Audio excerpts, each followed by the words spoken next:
The Hail Varsity Radio Saturday morning show. Strap yourself in. Here are your hosts, Chris Schmidt. Y'all don't even know he was a virgin until he's 28, and now, roll tide. And Mark Kraynak. Time has come for someone to put his foot down. And that foot is me. Welcome to it. Weekend editions here. It's Hail Varsity on the weekend. Audio. Audio. Thank you. Not radio. It's Hail Varsity. But audio. we're on video too. Yeah, presented by Currency. We got to name this thing. Mark Kraynak, Elijah Herbel. We got to do that. We should take some fan submissions. We tweeted out that we'll start out at 7:35 this morning. Since it's April Fool's, we lied. We're sorry. Flex scheduling. Yeah, that's Flex why. scheduling. That's why it was April Fool's prank. That's the 100%. That's exactly what it was. I was all excited, and we have a lot to talk about today, just because of how busy the week has been with Coach Solich's announcement and Trev getting the job done, getting Frank back for the spring game. That's incredible. Some pretty good insight with some of the different assistant coaches and Coach Rhule to where the program's at. You heard from Jeff Sims and MJ Sherman, and you're invited to subscribe to the Hail Varsity YouTube channel. All those press conference post video segments are up. Always great post-practice recaps with Aaron Sorensen and Brady Altmans.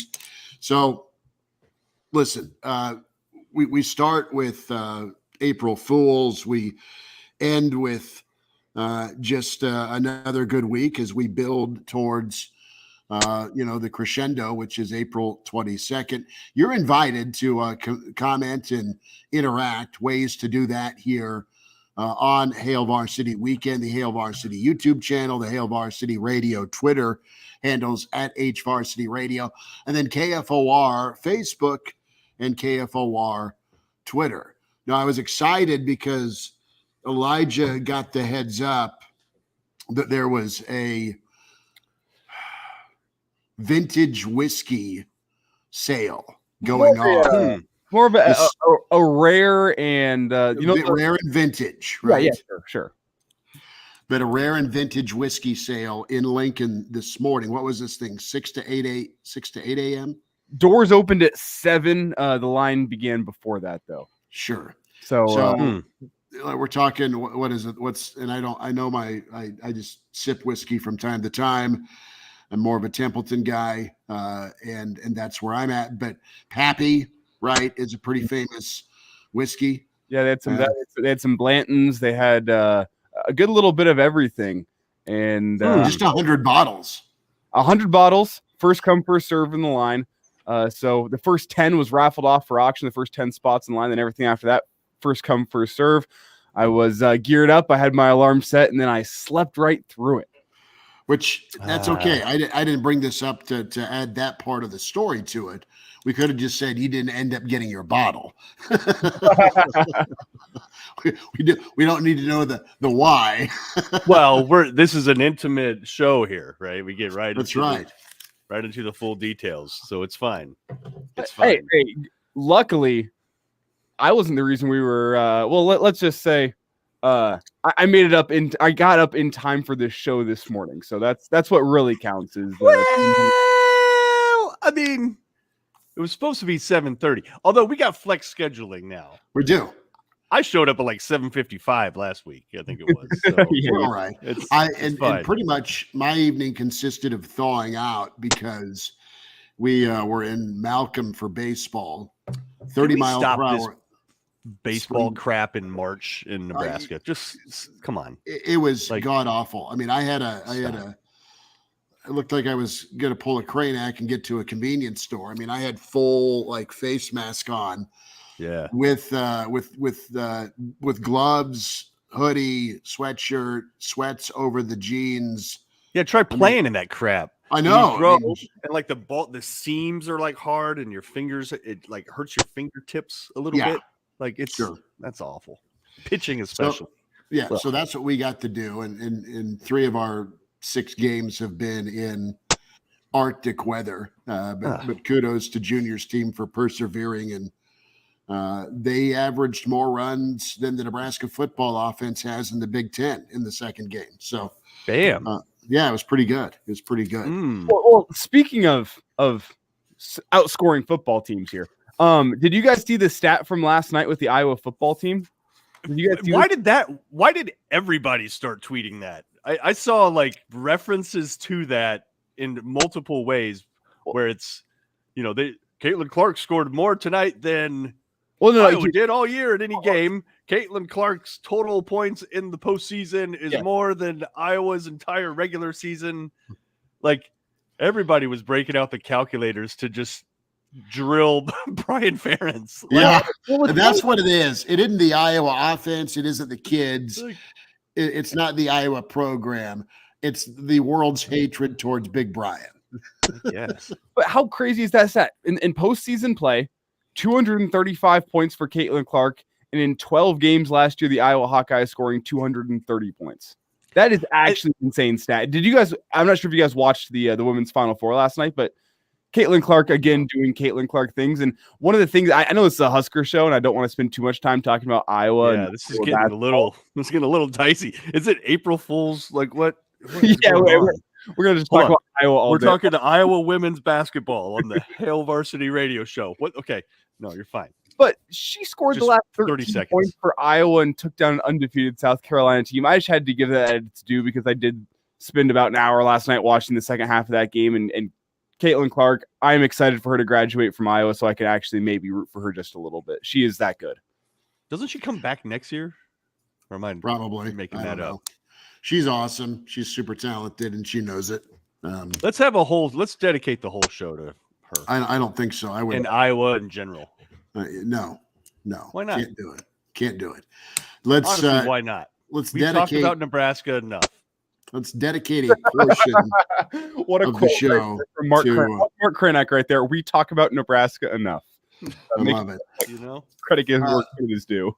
Let's talk about Frank Solich. And Kraynak, you and I were starting out covering Nebraska when Frank took over. That's how vintage we are. And he was always really cool to us, really gracious, even those post practices. And Trev got his guy.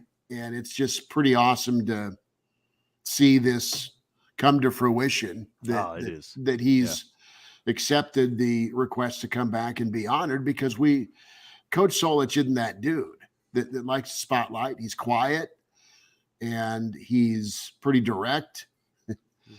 And he's somebody that just wants to go do versus be seen or lauded. And Trev did a long time coming path here to get him back. And I really enjoyed some of the coverage of it. I really like Tom Chattel's column here with just the parallels about, Coach Rhule and Nebraska, and just the work that Rhule's done to learn about Nebraska. That includes Coach Osborne for sure, but that also includes reaching out to Frank Solich.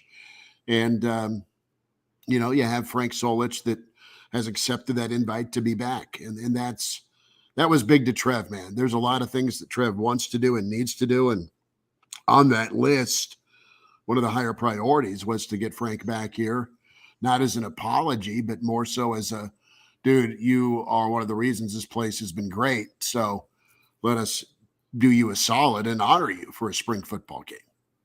Yeah, man. And I'm always curious at, folks like Elijah's age, if like where you're at when you hear about this, how much, I guess, it is known or not known that Frank's firing, just how polarizing that was, and just how much it just ended the lineage. It ended the Devaney to Osborne, and it wasn't even necessarily about Solich himself, but it was about a way of going about football that was really sobering when it happened, of just like, okay, you're making a conscious decision to throw away essentially 4 decades of a style, a way, an operation. You're ripping up the family recipe is what you're doing. It's like I'll never forget it. Like when it happened, but then there was also a portion of the fan base that was just like, good riddance. The guy wasn't recruiting. We need to move into the modern era, you know? And you're just like, man, he had one bad year. Like they went 7-7 in 2002. And that was an eye opener. How good would 7-7 sound the last 6 years? That was an eye opener though. That was an eye opener. It was just like, man, something's wrong. Like I remember thinking that, like, as that was unfolding, you're just like, man, something's really wrong here. Get blown out at Penn State. There was just some weird stuff happening in 2002 where it's like, you got to reset. And then to Frank Solich's credit, he did that, right? He got rid of half of his staff. He brought in new folks. That's how Bo Pelini came on the scene. Bo Pelini comes on the scene. Nebraska ends up being one of the better, has had some real high sack numbers, has some real high turnover numbers. Just Interceptions, totally redid the defense, reshaped it. And 2003 was looking pretty promising. You get beat pretty bad by K-State at home that year. And what's weird about that one is some folks looked at that as like, oh, that's it. You just can't have this. But I just looked at it like, I didn't see it as that big of a deal, right? Then you go to Colorado in the season there with a W, with kind of the specter of Frank potentially getting fired. I think Sipple even reported that he would. But and at this point you're 8-3. You're going to Colorado, you get the W, and Frank's fired right after that. And it was such an unceremonious ending to him. It was a slap in the face to Osborne. It was a slap in the face to, like, kind of just the program in general. And oh man, it was shocking. And then the infamous 40,000 day coaching search unfolds under Peterson, and you end up with Bill Callahan. Mm-hmm. So there wasn't a grand plan. There wasn't right. It was you just kind of end up with him. And then if you think about the transition from a ground-based, run-based, quarterback-run offense to a West Coast offense, you could not have a crazier transition than that. So literally everything just got thrown away, ripped apart, starting all over. The foundation of what your program was about starting completely open. So anyway, that was probably a long question. It wasn't really a question, Elijah, but I don't know. Just when I say all that stuff out loud, and you probably know the chronology, how did you take the fact that Frank is coming back? Well, it's that, the Husker legend status. And I always kind of grew up, and I guess my earliest memories of Husker football are that those Callahan years where people started to see things slip away, where people started to realize the error in their ways of wishing for the end of Frank Solich. That's kind of the earliest Husker memories that I have. And there's some, memories deep down from early in the Callahan years. I remember that Michigan, Nebraska Alamo Bowl game. That's one of my earlier Husker memories that out in my mind. But mainly it's that degradation of Husker football underneath Bill Callahan, where people are starting to kind of realize, like I remember people calling Peterson a weasel back in the day for how he treated Frank Solich. And so I think I was kind of on that back end. I don't remember the demands of Husker Nation for a change. That was different to me. But how I always kind of look back on it in a similar way it's been described to me is that Bo Pelini time as well, where, it's all right, but it's not good enough. And Nebraska's not going to be able to get over the hump. College football has changed, and Nebraska needs to be back on top. And it's almost a greediness factor from Husker fans that I kind of remember from Frank Solich, that it wasn't necessarily the fans, but that's how it gets kind of relayed to me was, the fans wanted more. The fans were spoiled after the top 4 years, and and I know that's not 100% correct, but that's kind of how I think my generation sees it, that Husker fans were spoiled, and they got rid of Frank Solich along with Peterson, and then they realized a couple years later, once the Callahan years had started, that, maybe we were wrong. Chris, if you flash back to that time, I would say during when Frank got fired, I bet you it was maybe 25 to 30% of fans that wanted that to happen. Do you think I don't think it was 50-50 or even a majority. It was a vocal minority. Right. And what Nebraska fans or those most fans were shocked though. Right. Pissed off. And they were pissed because of the fear of changing how things had worked, which was ground-based, physical football, option football. That's it. So it's fear of going away from your comfort food that tasted really good for 50 years, okay, which was winning 9 or 10 ball games and being in contention year after year. Yeah. And what really went away was how you practiced, how you developed, because you went away from how T.O. had did it and Frank had did it, and football changes and modernizes. There's more of a pro-style practice approach with most programs, which is pretty much 2 groups, right? And you don't have the roster size that Nebraska's always had. That's one of the things that Callahan choked on. Dear God, there's 200 people here. I'm used to a 53-man roster. So, no, there was a vocal minority about, it's just not good enough because, damn it, Nebraska got annihilated on their home field by Kansas State. Well, in hindsight, that K-State team was like their best one. Yeah. It was just right below that 98 Michael Bishop team. Yeah. I mean, El Roberson was a quarterback for him, and that cat almost went and beat Ohio State in the Fiesta Bowl. They were an 11-3 football team that was incredible. By the time they were playing, I think they smoked Oklahoma that year in the Big 12 title game. So, so take into context who beat you. You got rolled by a good Texas team and Vince Young. Okay, it's going to happen down there in Austin. And then you pissed away a game against Missouri. You were up 10. That was not good in 03. But overall, you still went 10-3 under incredible pressure and circumstances. And to be honest, what I always wonder, that there's a lot of what ifs the last 20 years in Nebraska football, or even 25 years in Nebraska football. But what if you get the 03 Huskers to return with the same staff? What if there was no Bill Callahan in 2004 shifting the offense? Oh man, where you have a Joe Daly that's a dual threat guy, where you have a good running game, where you have an offensive line that was pretty decent, or at least working on decent, and you still had draft picks on that defense from 03 to 04, and Fabian Washington and one of the Bullocks twins. So, but you never get Sue potentially, right? No, I know. You never get Zach Taylor. This butterfly effect thing. No, I get it. I get it. So it's the vocal minority. It wasn't good enough because Nebraska went from playing for championships to getting embarrassed by teams they used to own.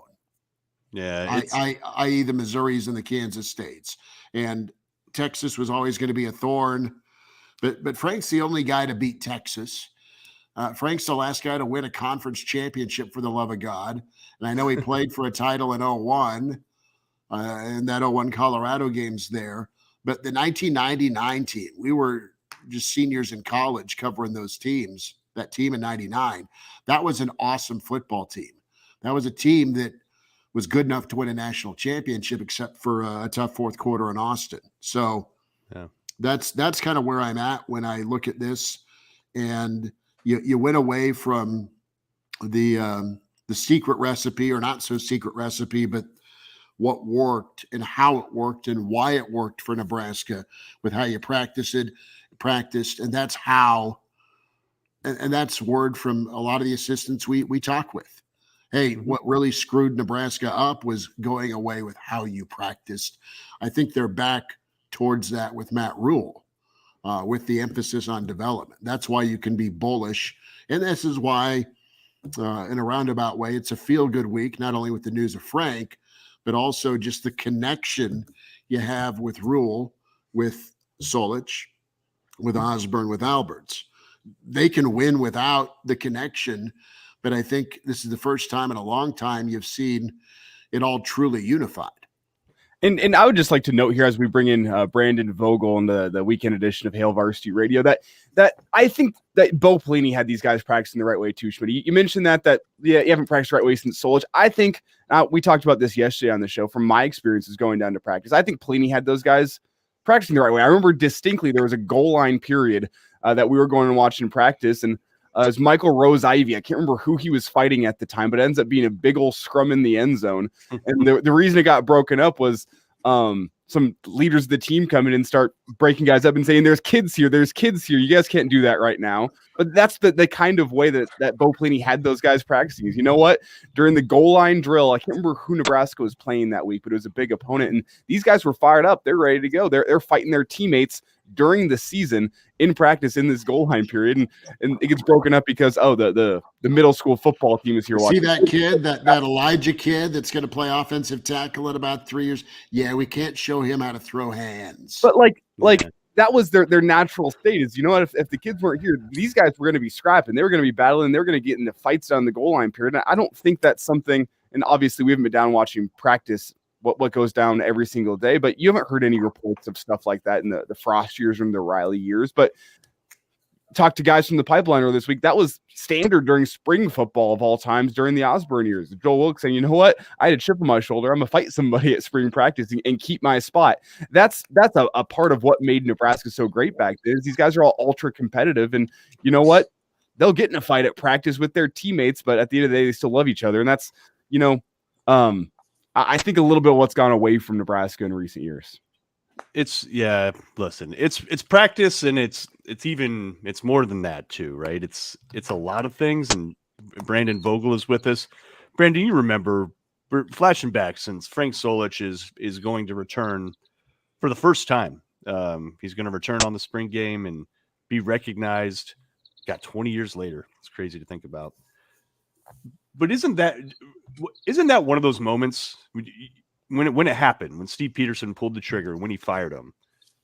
Like, if you're a fan of this program, that's one of those, you don't forget where you were, you don't forget how you heard. And I think if you were a fan or a deep follower of the program, at least, you knew the gravity of what had just occurred. Much more so than when, say, Callahan got fired, even when Bo got fired, even when Riley got fired, even when Frost got fired. The Solich one is in its own category altogether. You want to kind of go back to that time, Brandon, and sort of maybe what was going through your brain at that time? Yeah, my response was largely, okay, we're doing this. I remember, if I remember correctly, it was the Saturday morning, basically after they got back from Colorado, a win. And, all season long, it kind of been, I don't even know if it was up in the air, but there was just kind of consistently like the undercurrent of like, 7-7 wasn't great the previous season, but they ended up winning 9 games in the regular season.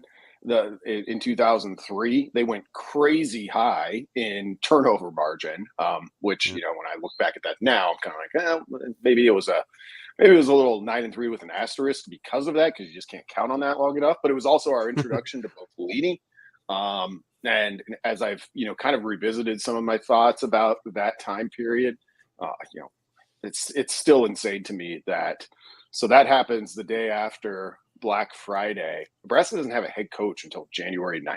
Could you imagine? Like, we couldn't handle that now. Could you imagine Nebraska just going the entire month of December with just constantly talking about like, oh, maybe Houston Nuts, and he's on a plane. He's on his way. No, he's not interested.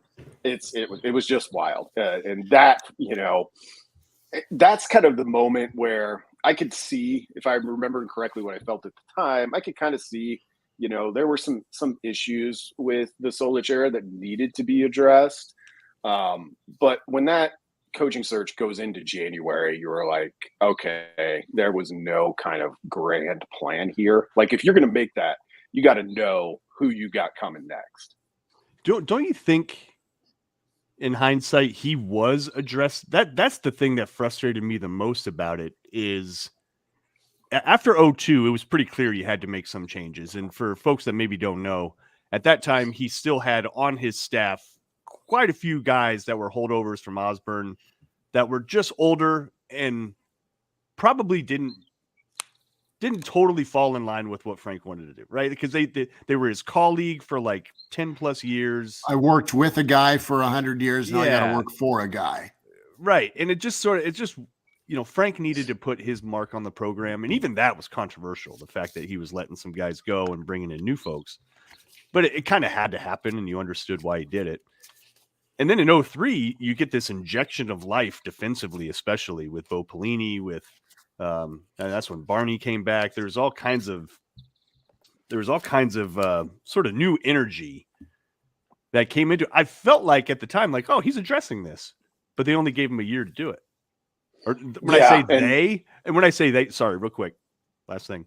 When I say they, I mean he, Steve Peterson. Right. There wasn't so much a they as much as it was one dude, Steve Peterson.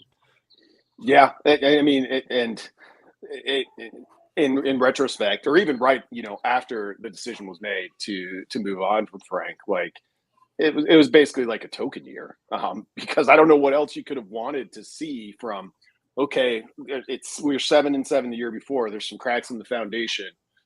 Even if you're not going to be plus 30 in turnovers very often, like still. Like you were, and you got to 9 wins. I mean, I had never thought of this before. In retrospect, what probably would have worked is retain Solich, hire Callahan as your quarterback's coach or O-line coach, whatever opening you might have had or been able to find. That would have worked. Yeah. You might still get Ndamukong Suh, but you have an entirely different setup going on. Yeah. Brendan Vogel's with us from HailVarsity.com and magazine ad. Brandon L. Vogel on Twitter. See how that we can just complete each other's sentences. Content. HailVarsity.com/offer. So we spent a lot of time on Frank. She doesn't know. Am I still on with you guys? You are now, but you froze for a little bit, and then it was great. I'm plugged directly into a unit here that's supposed to prevent that. So you can go back and watch it. It's hilarious. Mark finished your sentence, completed the thought, and it was back to you almost seamlessly. And then you came back with content. It was great. So I just had to point out that you didn't even know you were gone. It's great. It's fine. Thank you. No, we're recapping Frank, and to the bigger picture here, our old buddy Nate, the choo-choo baby, is on his way to Augusta, where it's not 7,000 miles per hour winds and chilly this morning. What goes on in Augusta? The Masters, which is awesome for him. Super happy for him. But Vogues, doesn't it feel like a pretty genuine connection? You still got to go win ball games. You still got to recruit. You still got to develop. All that's known. But is this, I don't know, the Husker exorcism that had to happen? I mean, finally to get everybody back under the same roof for the spring game and move the program forward. And I love the fact that that Rhule just, it's not just that there's this narrative, well, he gets it finally. Nebraska hired somebody who gets it. His actions, and you even hear from the players with how they're working, what they're doing. It just reinforces that optimism. Yeah, I'll be interested to hear Rhule, because I'm sure he'll be asked, at today's post-practice availability, just about the announcement regarding Solich. We've heard him talk plenty about Coach Osborne. We've seen him talk with Coach Osborne. Coach Osborne was at the coaching clinic last night. I haven't heard quite as much on Solich, so I'll be interested in Rhule's perspective on that, because he's really, so far in all facets, really, like the things he laid out and talked about in his introductory press conference, you're seeing them do. And this is, this is another one of those. So we'll see if it can break the Frank Solich curse. If it can break the turnover curse, in my mind. Sorry, I keep talking about that season when they had insane numbers, but what was the total number? What did they have that year? The word number 49 sticks out in my head, but I don't know if that's turnovers. Interceptions. Was it Josh or Daniel that had like 12 interceptions? Didn't you have like 22 interceptions? It was Josh. I have it so all. Daniel seemed like, the less good twin, and he ended up with like 6 or something. It was just like, So we had a corner, DiCaprio Boodle. Nebraska had a corner, DiCaprio, but that didn't even have an interception his entire career until like his senior year. Yeah. Well, and then you had Fabian Washington, Barrett Ruud. I mean, you had a good squad. You had a good squad in 03. Oh, yeah. I've got this all in a notebook here. I just found it. Sorry. this is going to be scintillating radio as I read to you a series of numbers. So 2003, Nebraska turned. Sorry, I haven't gotten on board with the. I need my one cheater for the official brand revamp. We need to do that. Yeah. 2003, Nebraska commits 24 turnovers, but forces 47 plus 23 on the year. And then they had minus 13, minus 2, 0, minus 17, minus 11, 5, minus 1, minus 1, minus 12, minus 11, minus 2, minus 12, 5, minus 7, minus 2, 0, minus 11, and then whatever they've been the last 2 years, basically. So if my memory is correct, they were averaging 4 takeaways a game, that defense was? Yeah. Dude, it was ridiculous. Right. And then you blow them out, right? And then you blow out that stat. You're just like, man, these guys are ball hawks. Like, yeah, they were getting – that defense was exciting to watch. You had Barrett Ruud on that defense. You had it was solid, man. And then when Solich gets blown out, it was just like, oh man, this is a real change. This doesn't feel right. Like, something about this doesn't feel right. And then it got even worse when it was just like, don't worry, it's going to be Houston Nutt. You're like, Houston Nutt? Like, on name alone, I don't even know if he's good, but Nutt with 2 T's. First name Houston? Nah. What is happening here? Like, what is going on? If you were going to bring in, I don't know, at the time, I guess who would have been there was talk about like Mike Zimmer. He could have been a guy. And that at least intrigued you. You're like, oh, okay. D coordinator for Dallas. Like, nice. Well, as we learned last year in Mitch Sherman's story on this coaching search, he was literally on the plane. He was on the plane with Carmack in Green Bay, I believe it was. And then his wife talked him out of flying to Lincoln and getting the paperwork done, and now Nebraska's scrambling.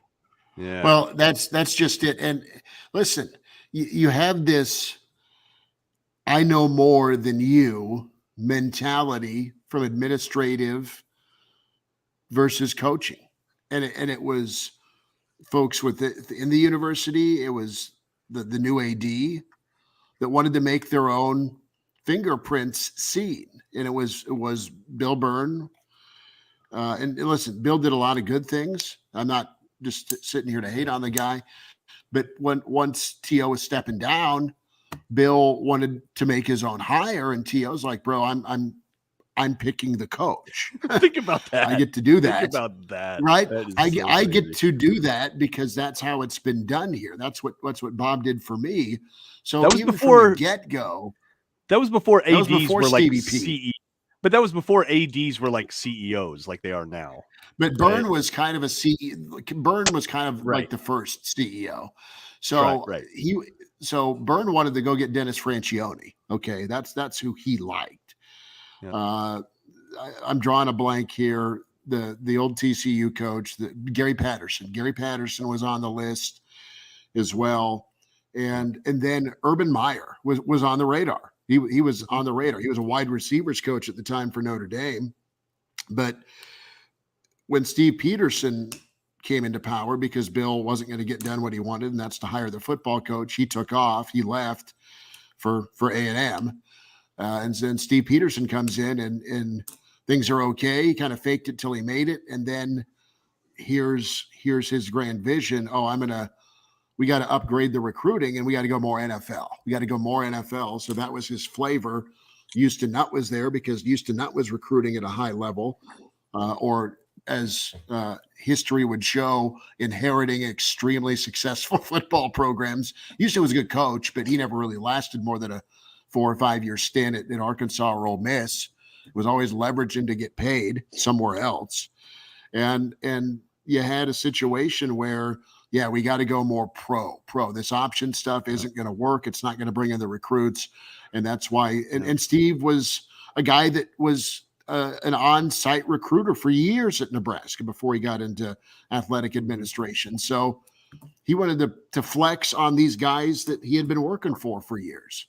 And the best way to put it was revenge of the nerds. Let's get back at all the jocks, all the coaches I've had to work for years. I mean, that's the synopsis that's been fed to me over the years. And I believe it, where guys who just don't know football as well as actual players and coaches were trying to prove how smart they were. And they did so with firing and hiring. And I'm not saying Bill Callahan doesn't know football or isn't a hell of an offensive line coach, but you could just see how different it was. And then you just started this chain reaction of change with constant transition every 5 years because no one was getting it done to the level Frank was getting it done at.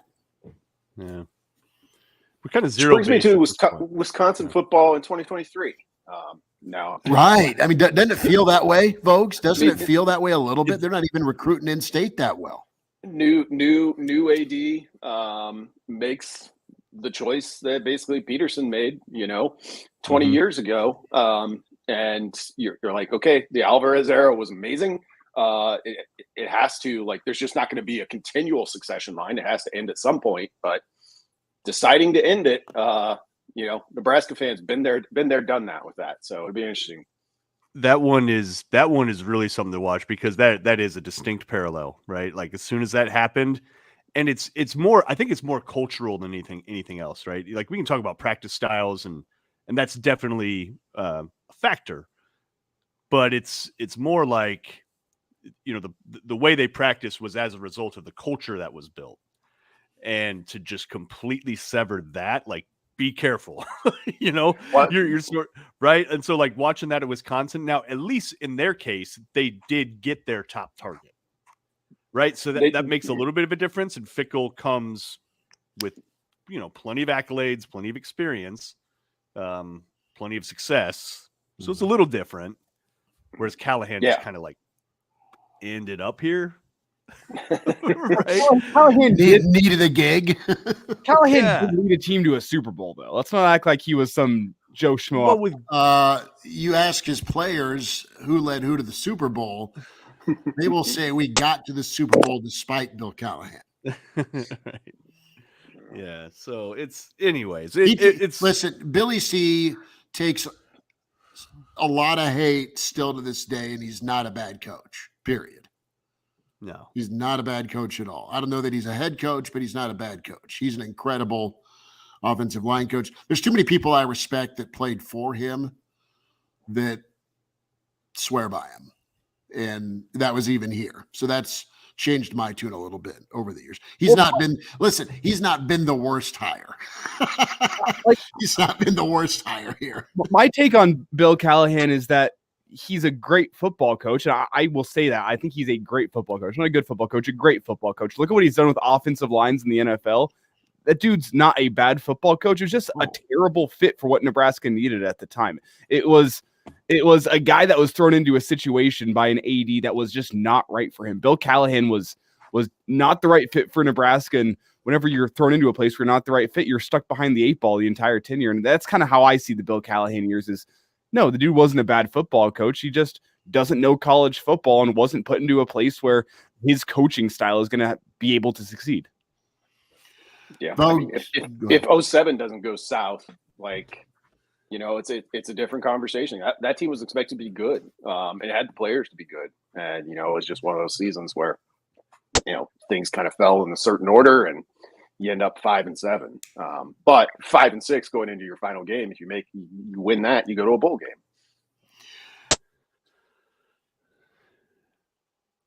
Brandon Vogel is with us as Chris Schmidt is now frozen, and I'm going to intercept Chris, much like the 03 Huskers did quite a bit. I'm the Josh Bullocks of this show right now. Okay, there now Chris is back here. I'm going to pitch it back to you. Thank you. Michigan 06 style bowl game. Who was the running back from Michigan that damn near scored and ruined that bowl game on the pitch back? What was his name? Remember the last play of the game? Yeah. What was that running back's name? Tyrone Wheatley? No, I'm kidding. No, it was a little bit later than that. Josh Hart. Who's Hart. Was Michael Hart. Okay. I thought it was who's the wide receiver on that Michigan team? That was that Manningham? Manningham, probably. Yeah. Mario Manningham. Uh-huh. Yeah. Yeah. Look at us coming up with blasts from the past. Vogue's thoughts this week with some of the post-practice here.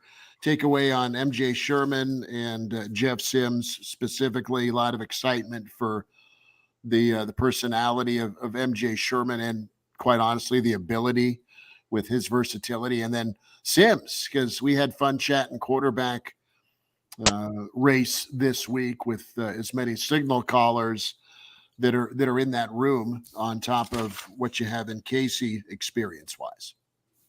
Yeah, I mean, Sherman certainly stood out to me. I mean, he's got a fascinating story that goes beyond just like being part of Georgia for the past Georgia's defense specifically for the past 2 seasons.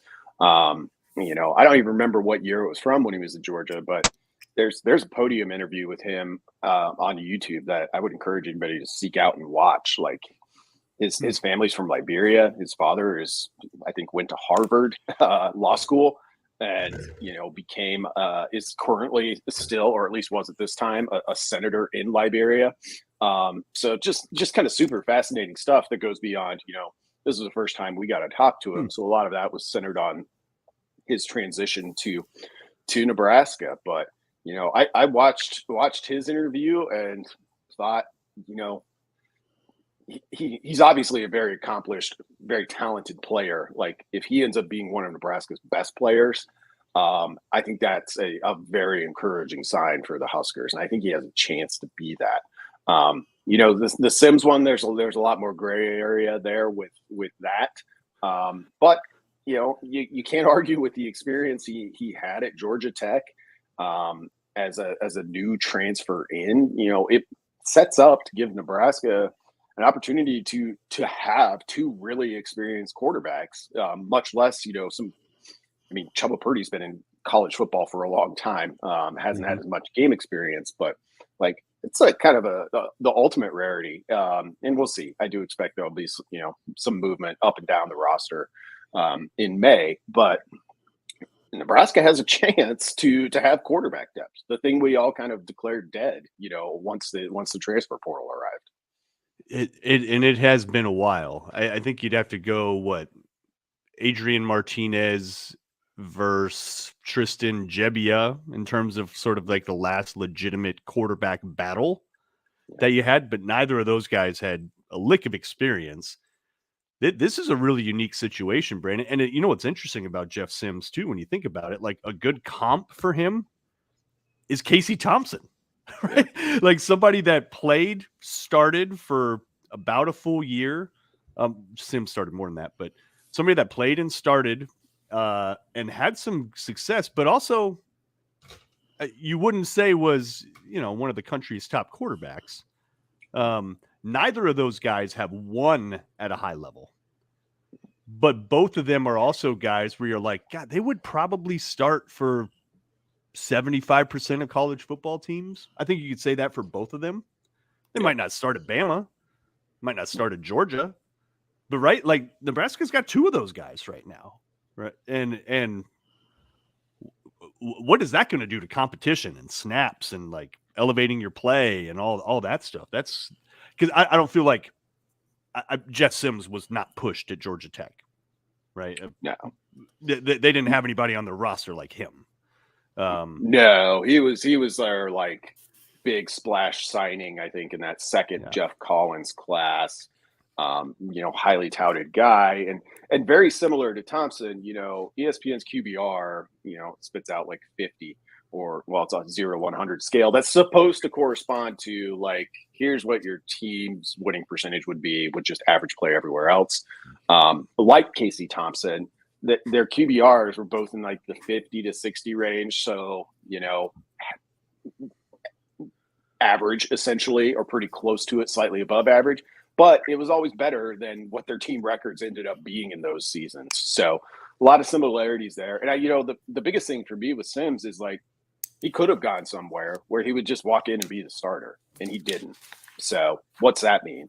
We'll continue to find out as spring football goes on. Vogues, before we say goodbye, it is April Fool's Day.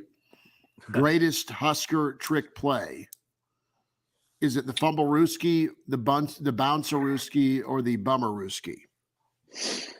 My mind immediately went to the bounce-rooski, but I think I got to go with fumble-rooski. Like, given the stakes of when Nebraska ran that a couple of times, like, it is like, technically this is like a loophole in the rules, and we're going to do that. So that's now, my pick. How do you feel about an onside kick in Dublin? Feel great about it. I wish we could have seen how that would play out. You spin this forward and think about what we'd be having entirely different conversations today. So I like it in theory. In theory, I like that. That's a good answer. Think about the 2 times they call. Hey, guess what? They'll never be ready for an onside kick. You're scrapping year 1 against Ohio State. Thank you, Lightborn, for that gif. And that was great. And then you have Dublin. You're up 11.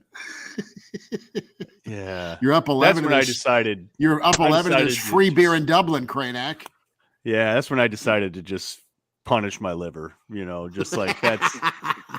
This is the only response you could have to that. Once the and it didn't go away either. The feeling didn't go away. It didn't help. Once the landing gears deployed and we touched down in Dublin, it was well before the onside kick. We made the decision to punish our liver. It's like, bad liver. I still keep on that onside kick that they targeted the Northwestern special teams captain. That was the guy they kicked the onside kick at. That's still what shocks me about that decision. It's not the decision itself. The fact that you were looking at it and went, yeah, see that guy right there? He's their senior or their fifth year senior special teams captain. He's been playing special teams for like 4 years now. We're going to kick it at him. He's not going to be ready for the onside kick. That's what kills me about that decision.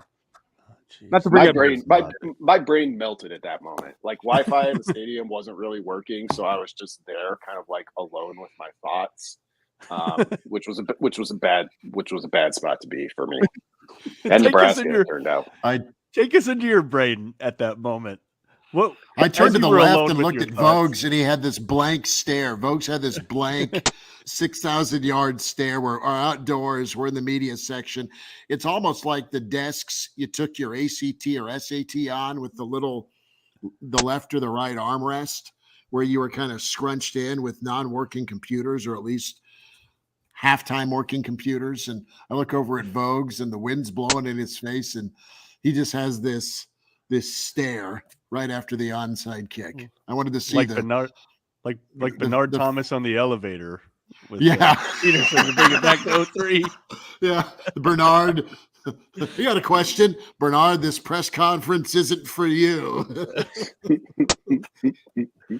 Take us to your thoughts there, Brandon. Let's unpack this real quick. I was like trying to figure out like what this could have done. I mean, because my Wi-Fi wasn't working, so I couldn't just punch this in and look it up.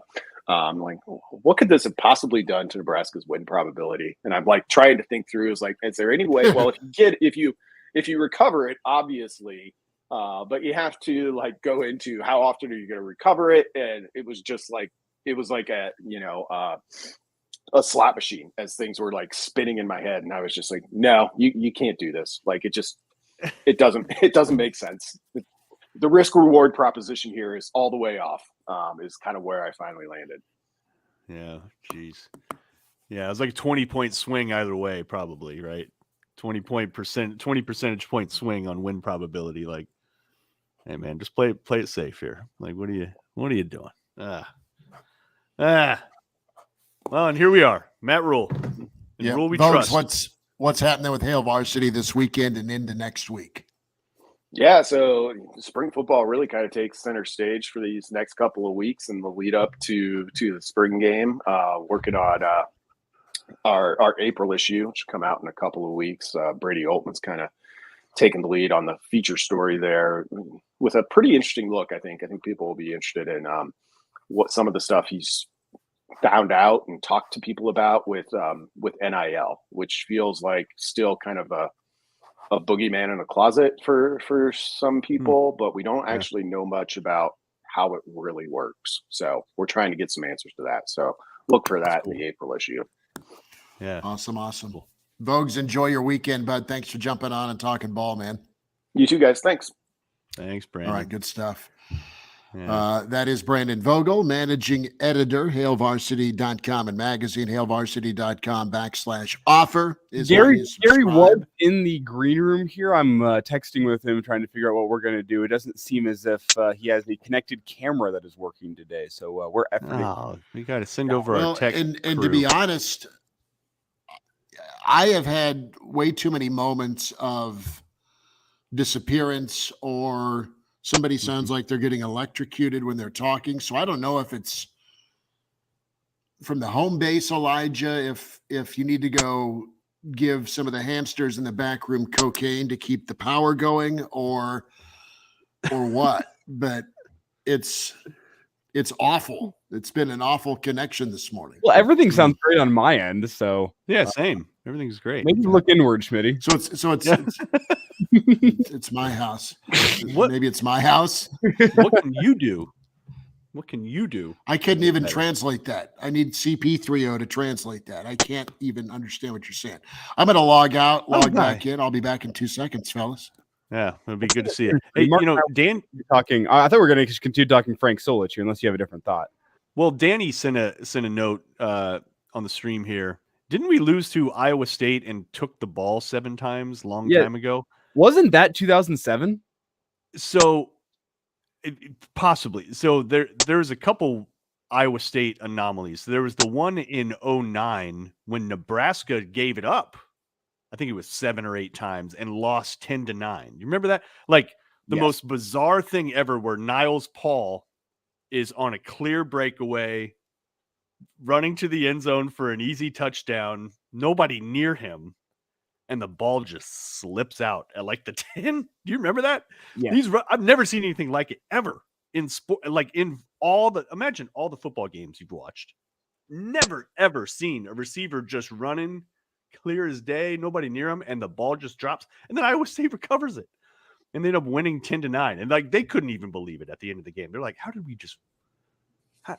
So there was that game that stands out. Then there was the Seneca Wallace game in, I want to say that was 2002, where Nebraska was at Ames and Iowa State won. I'm not sure if Nebraska turned it over a bunch of times there, but they just got killed. That was right after the Penn State game. I remember game day the following week where Chris Fowler's on game day and Nebraska is 2-2 on the season and out of the top 25 because Iowa State rolled them. Really good Iowa State team that year. Penn State smoked them on national TV the game before, night game, the whiteout in Happy Valley, and that's when heat really started in 2002. And you weren't that far removed from smoking Arizona State, right? They ended up being a top 15 program that year to open the season because they had that kickoff early on. I know that game was 2002 as we welcome Gary to the stream because I Googled Nebraska Seneca Wallace and I saw those god-awful uniforms with the wide stripes on the pants, those ugly ones that went away after the number one. And who would have thought? People at the time was like, man, the jerseys cursed Nebraska. No, it was Steve Peterson. Well, no. The surrender walks have always been bad, even though the players love them. Sharpie, thanks for jumping on, man. How we doing? Good. Sorry. Can you guys hear me? I had a little computer issue there. Yeah, we get you loud and clear. Yeah. All right. So here's the thing. I think you guys were just talking about Frank Solich and the return, and that's really cool. Not every fan is like, oh, man, we need to have Frank back. You got to understand, a lot of it was done for the former staff members that work with Frank and the players. But here's my biggest issue with it. And I got to know Frank really well, and we periodically stayed in touch. So it's going to be a cool moment later this month. But if you're going to tweet out like a cool thing, why did you use a picture from the 2002 season? Not only were they the worst uniforms, it was one of the worst seasons. Now, I'm sure that we would take 7-7 in the current malaise. But I immediately saw that and I thought, oh God, Patrick Kabongo, Courtney Grigsby, Troy Hasselbrook, Matt Herring running on the field. And they got those big red stripes on the side. I mean, those uniforms were god awful. They were really bad. That's when you kind of questioned everything, you know. Mark, I questioned Jamal Lord's second pass in State College and knew this was going to be a long year in 2002. That was a buzzsaw. That's when you knew something was wrong, though. But I feel like Frank addressed all those things, which we talked about earlier. He addressed it. He brought in new staff, brought in his own guys, and then Steve, whatever. It's a good thing that Frank is coming back. It does feel kind of like, the Cubs or Red Sox curse kind of thing potentially being lifted. I mean, honestly, it's what it feels like. And I'm glad that he played into it. I know he got asked the other day about the curse, and he kind of laughed about it. We've all tried different things to try and break the curse. Maybe Frank Solich is walking out to the 50-yard line at 78 years old and kneeling down and kissing the end will change everything. But again, I think it's pretty cool. I think you kind of see how important this was to Trev to fight through this and to make sure that Frank said yes. And, to be honest, it might be the last time that we see, Frank Solich and Tom Osborne together. And for all of us that have been following Nebraska football for a long time, I mean, that's a big deal to see those two together. And, and T.O. has been a big part of this as well. Not once, but twice getting Frank to come back. Yeah. Looking, by the way, at the stream, we have got a comment. Jamal Lord threw a lot of passes, ellipse, to nobody. But hey, now here's the thing. Here's the thing with Jamal Lord. He saved that 0-2 team even at 7-7. Dude, I love Jamal Lord as a runner. I don't even know if he has a comp at Nebraska. That dude was dirty, silky smooth as a runner. Yeah, in my opinion, and Jamal has been around. His career has kind of aged better than in the 2002 season when there were some times where he tried to do way too much, and he wasn't a great passer. But there were games. There were games that single-handedly he either kept Nebraska in the game or. The Texas game is probably the Jamal Lord experience where he goes unbelievable running and throwing and then makes a poor decision at the end of the game that is intercepted. And, Texas holds on to win on what would have been a major upset for Nebraska there in 2002. As a pure running quarterback, he's in my top three. It's him and Crouch. And, Frazier had some good – I think Frazier was the best operator of the offense, but in terms of just pure running ability, he's up there. Don't get me wrong. Yeah, another guy that kind of pops into my head, and seeing Jeff Sims wear 14. Another guy whose career I think is aged well is Godowski. Jerry Godowski had his brief run as a starter. He was he was like the perfect quarterback for that offense. Yeah. Oh man! Do you think we'll find out? You think we'll find out today because they're going to scrimmage? Is Jeff Sims the perfect quarterback for the Marcus Satterfield offense? He'll provide. Chris is going to come back. He's been freezing on us a little bit today, and that's okay. I can probably 15 things. Can he stay Chris healthy? Is back. Is Chris, the question? You're back. I'm gonna take a freaking hammer to this stupid internet. That'll help it. Absolutely tired of it. Noel. Sometimes you just have to learn your technology a lesson. I'll look at. Chris looks so dejected. It happens to the best of us. Remember when we all used to be in studio, and now it's just Elijah on Saturday.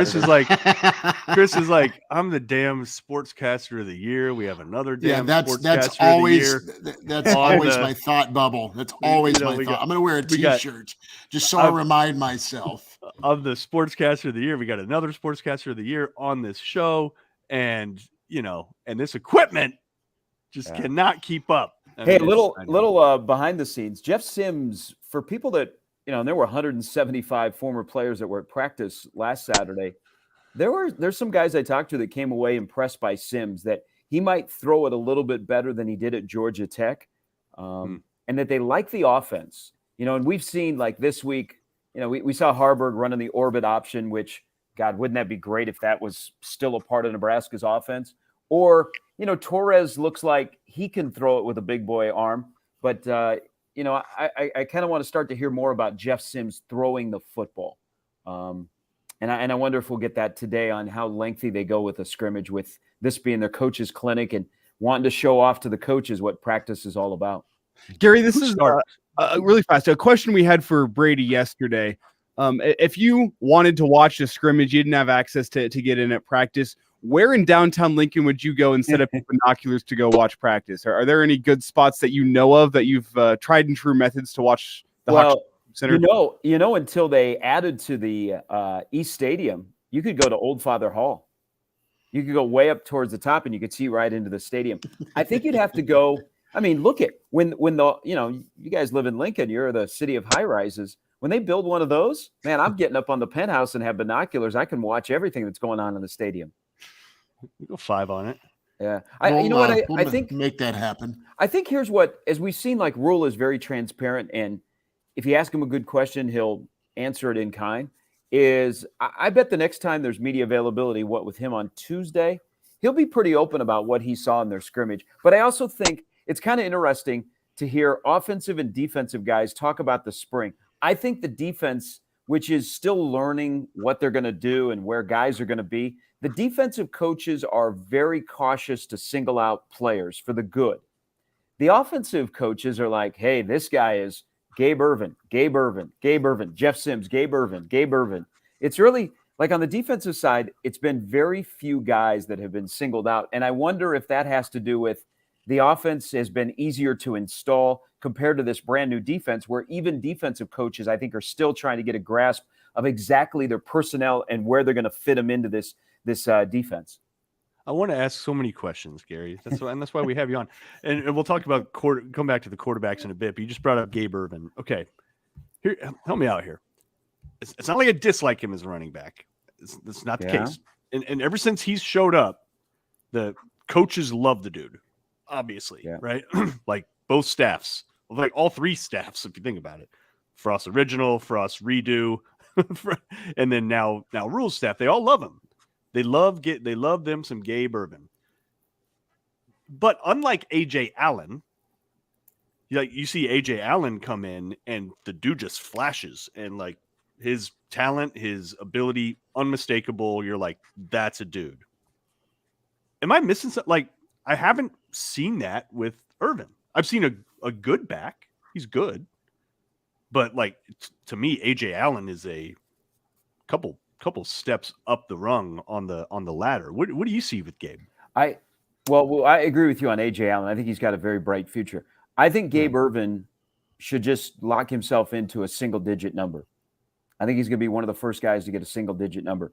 His body looks really, really good. I mean, he's sculpted pretty well. I think why Rhule is attracted to him, one, about the fourth quarter and the guys being physical, but they also have more tape on Gabe Ervin.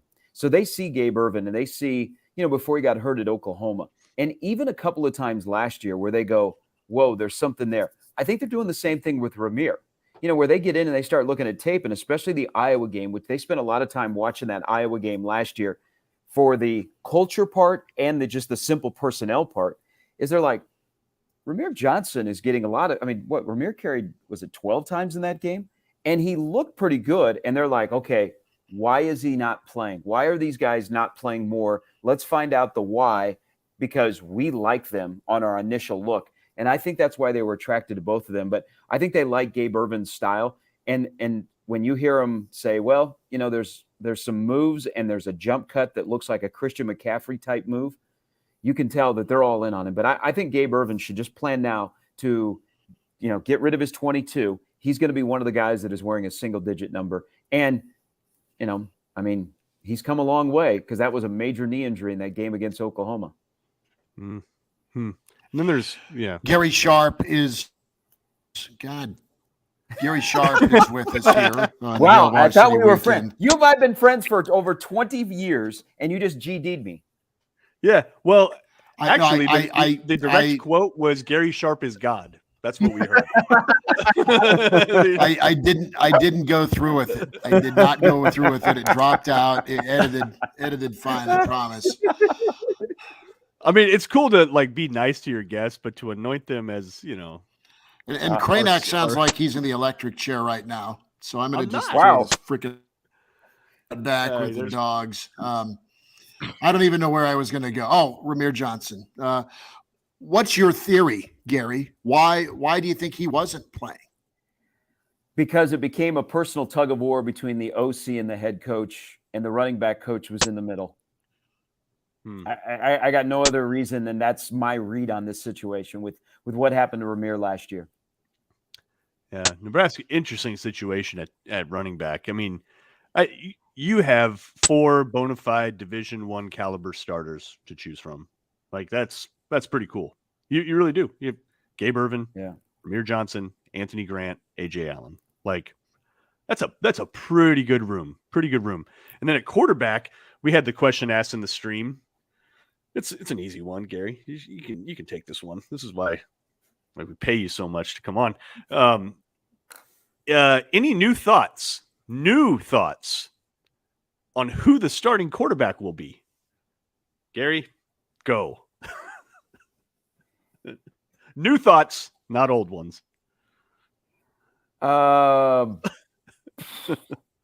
He might be wearing a green 14 jersey.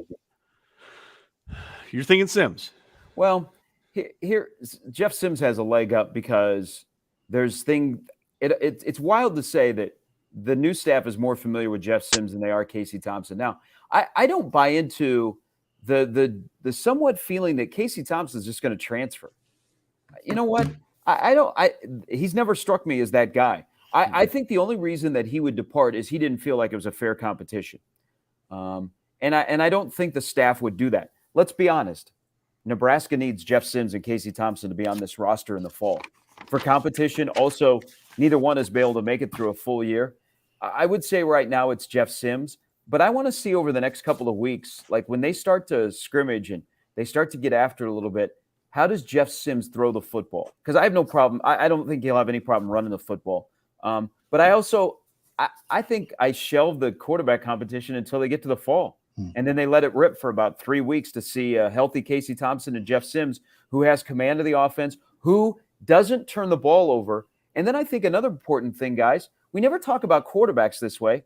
How about putting the ball in the end zone? Who's going to put the ball in the end zone? When are we going to talk about touchdowns associated with quarterbacks?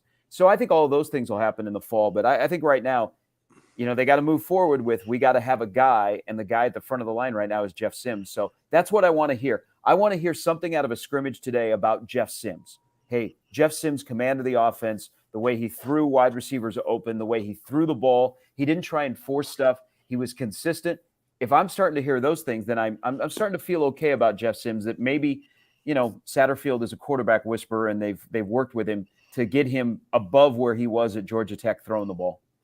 Sharpie, a thought on quarterback run game, because Sims can do that when he needs to scramble. Casey, I think, had 6 touchdowns last year in the red zone. That's the only time they let him really run it with the zone read. With this Satterfield offense, it's pro style, yes, but it can do a lot of things. Are you thinking there's going to be 4 to 6 opportunities a game for quarterback run? What do you think? I do, Schmidt, Mark, and Elijah. And I'll turn this question back on you guys. I found it very curious. So last weekend's recruiting weekend, and I know they want to run the ball. And I think when you say we want to run the ball, and a lot of coaches around here have done it, they don't follow it up with actions.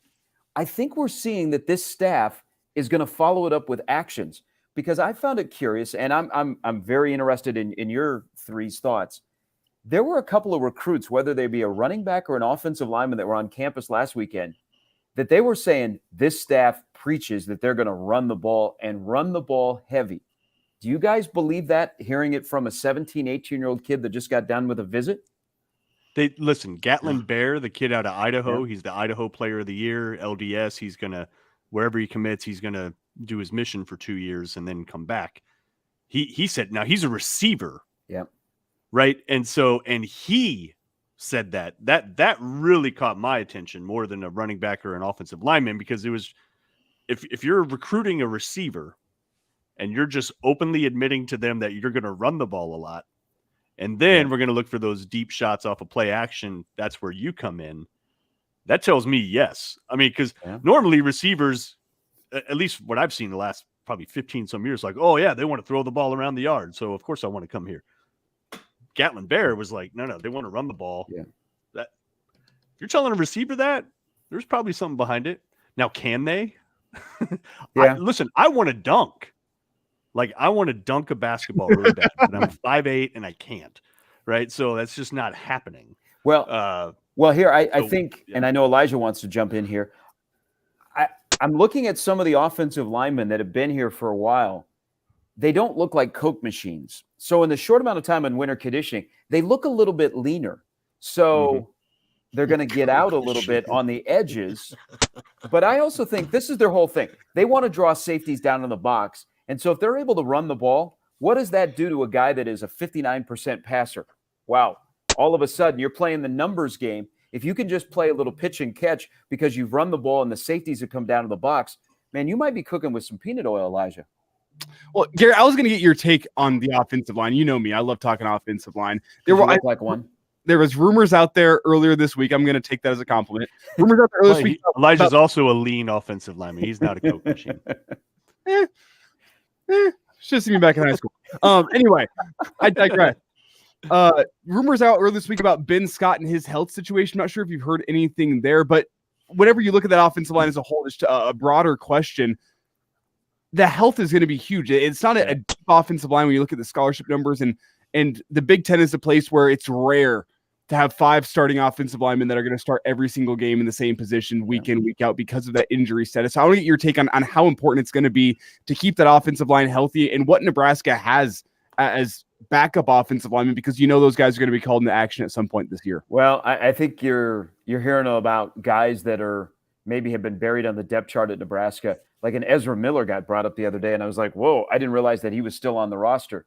I think the situation, they like their offensive line, but do they like 8 guys? And I think you got to have 8 to 9 to play in the Big Ten. So it's a little bit of work in progress. And really, doesn't the success of the offensive line this year essentially come down to the development of Benhart and Corcoran? Yes. I think if you can get a full season out of Teddy, that is a bonus. But essentially, it comes down to, has Turner and Corcoran played up to what they could do, or are they the same offensive linemen that they've been? Because if they're the same offensive linemen that they've been, it's a crapshoot on what you're going to get.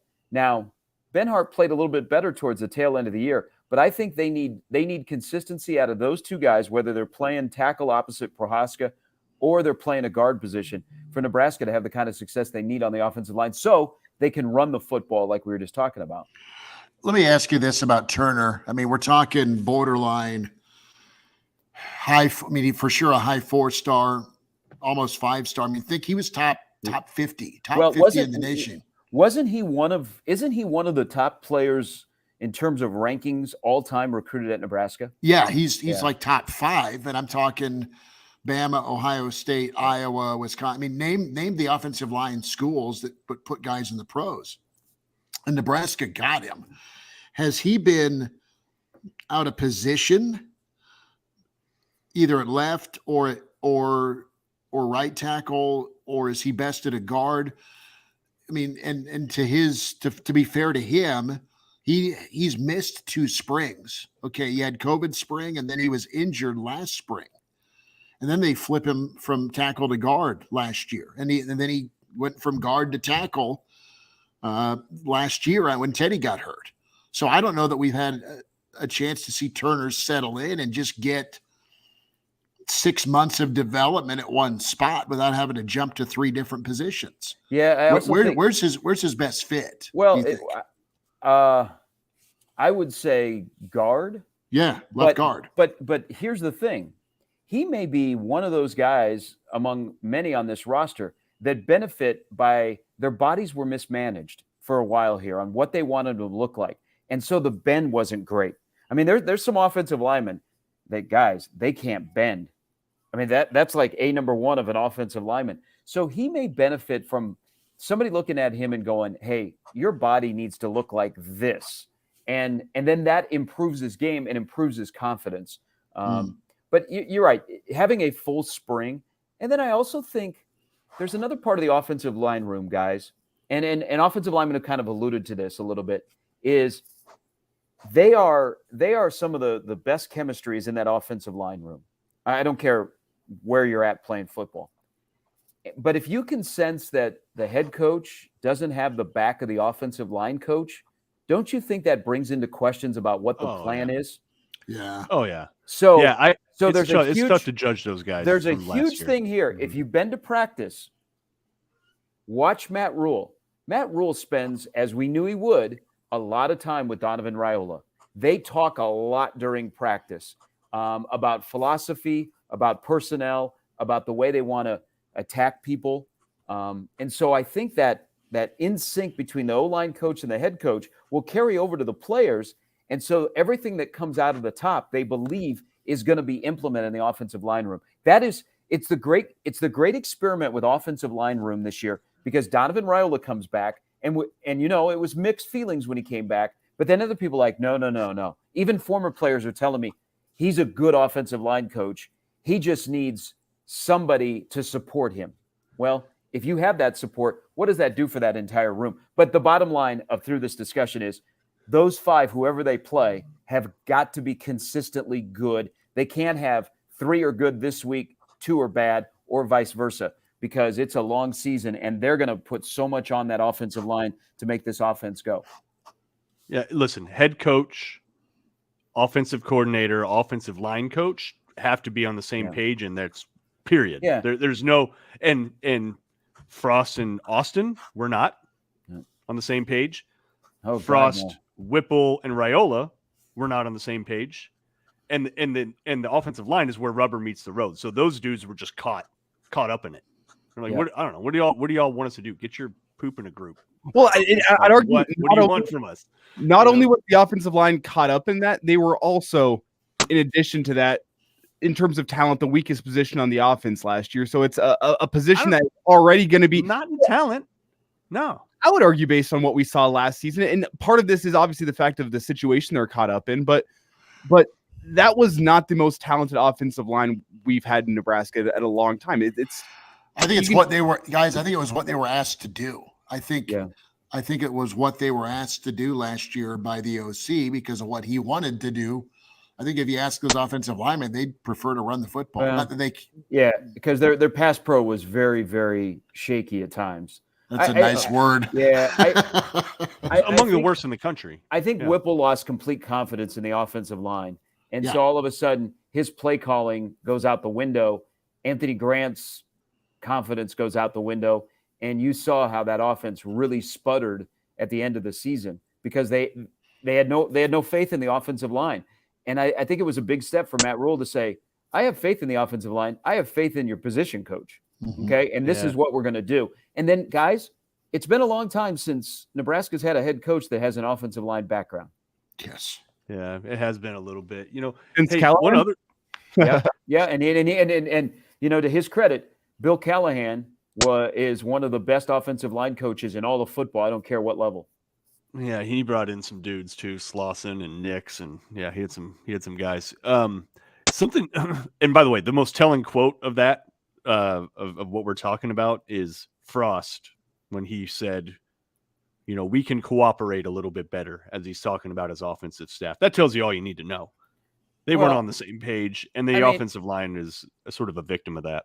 I mean, I think, Scott went and remember after the Michigan State game up there where, you have the punt return.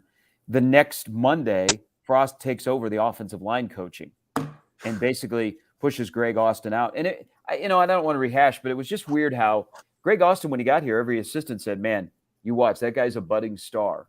And it never really took off. And I think they were just butting of heads in philosophy on what you wanted to do. And I also think this is another part of this equation, is what you want guys to look like on the offensive line. Okay. Mm-hmm. Nebraska's philosophy all of a sudden went from, we're going to play fast. We're We want our offensive linemen to look like this. Then they get knee deep in the Big Ten, and they're like, uh-oh, this is a league where the big boys pull up their pants. We got to have fast linemen, but boy, we got to have some guys that have some bulk. And you saw basically for 5 years there was the identity of the offensive line was all over the place. Nice. Yeah, man. And there's I want to transition over to D-line real quick, and there's a couple of sort of telling quotes about this. So one was the new strength coach, Corey. Why is his name escaping me right now? Corey Campbell. Thank you. He had mentioned, hey, these guys are going to be football players. They're not power lifters. Okay. So that was just kind of a statement of, all right, it's cool. These guys are strong. There's no question about that. But, got to move a little bit better, basically, is what he's saying.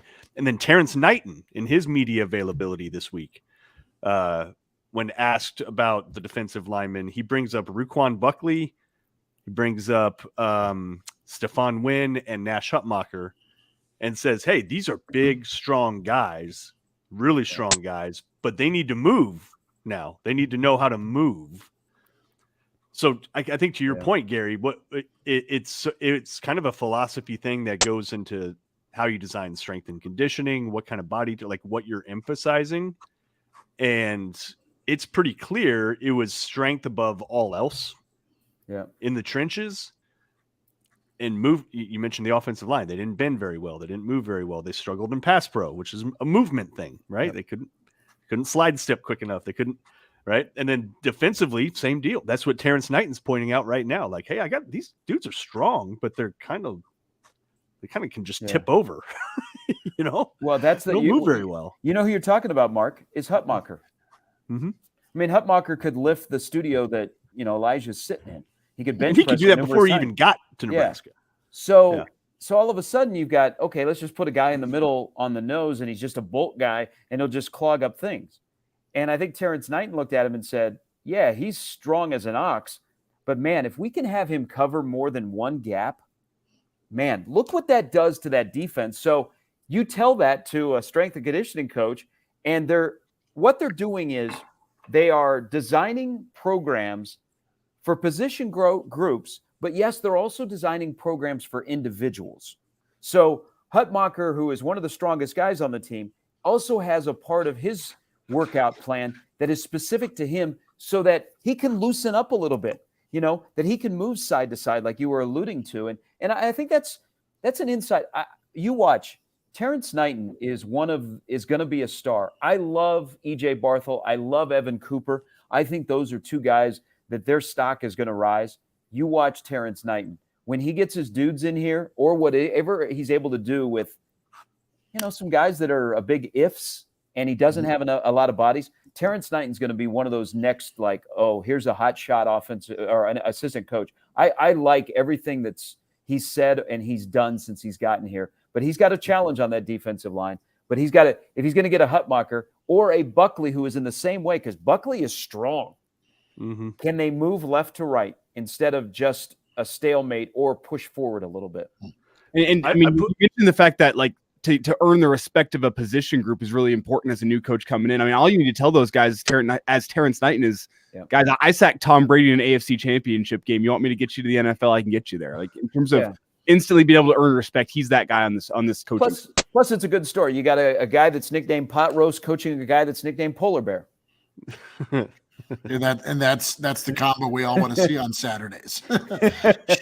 Sharpie, you've gone overtime with us. You've put up with me phantom GDing you. It was a memorable. Very sharp as God. Is a memorable Saturday, my friend. We will, and look at that sun behind him. It's like it's touchdown Jesus all over again. I know. All he's missing is some wings. Did Caitlin Clark make the sun come up in Omaha today?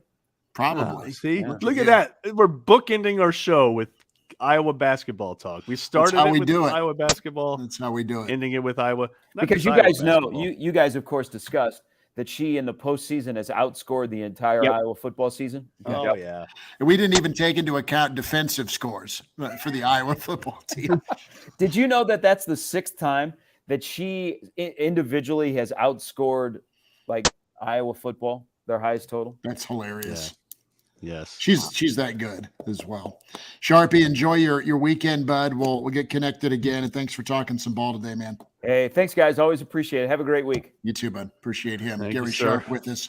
Weekend edition is done. Should we put a bow on this thing? Matt Rhule will speak here in about 3 hours after the scrimmage. Brady Altman's, Aaron Sorensen will be all over that. There'll be post video as well. And then I think there's availability next week with Coach Rhule again. So we'll have that. And guys, we'll get up and get rolling again next Saturday. How's that sound? Did you know Fred Hoiberg's basketball teams, every game had more field goals than Nebraska football did? Did you know that? Thank you. That's a stat too. Keisei Tominaga outscored Nebraska in one of their games this year. How about that? I don't like these comps. I don't like these basketball crossover football stat comparison things. But Caitlin Clark, we have a new rule. What's impressive is if my memory serves me correctly from seeing the stat, she has played fewer postseason games than Iowa played regular season football games. I think that's what makes it impressive. The fact that you're individually outscoring a football team on the basketball court. And I know you get 2 points and whatnot. It's a different sport altogether, but that's, 4 points per game from Caitlin Clark than Iowa's offenses. That's something. I'm all for making Iowa look stupid, right? I'm all for that. Like, that's fine.